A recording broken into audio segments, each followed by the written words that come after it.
Okay, hi. Good morning, everyone. So, uh, congratulations kasi isa ka sa worship leader na pinili ni God. At paano nga ba mamuno sa isang worship service o how to lead the worship service? So, meron akong ibibigay lang na tatlong bagay na pwedeng makatulong sa iyo, kapatid. Una, okay, the one who leads the worship service has three main tasks. Number one, the leader ushers the congregation into the presence of God.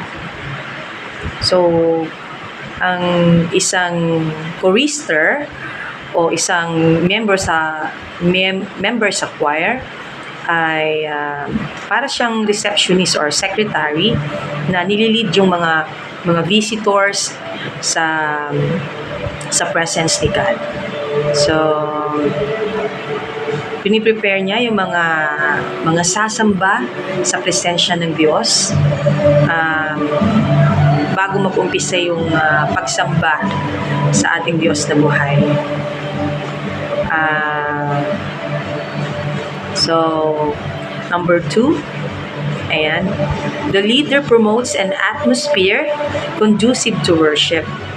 The atmosphere that draws us out in worship is that delicate balance between reverence and joy, order and spontaneity, fear of the Lord, freedom in Christ. God's people rejoice in God's presence. Amen. So, dito sa number 2, syempre, yung awesome presence and holy presence ng God kailangan nating maiparating sa mga tao na dadalhin natin sa presensya ng ating Diyos na buhay. Amen?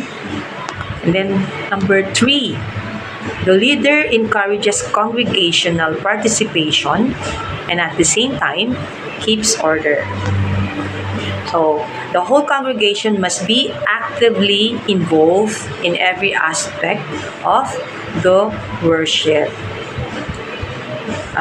In hymn, singing, congregational prayer, learning from the word, giving of tithes and offerings, and sharing of testimonies. In all this, the worship leader makes sure that the worship is orderly, decent, and reverent. So, tatlo lang po yan. And congratulations. Keep serving the Lord. Have a nice day.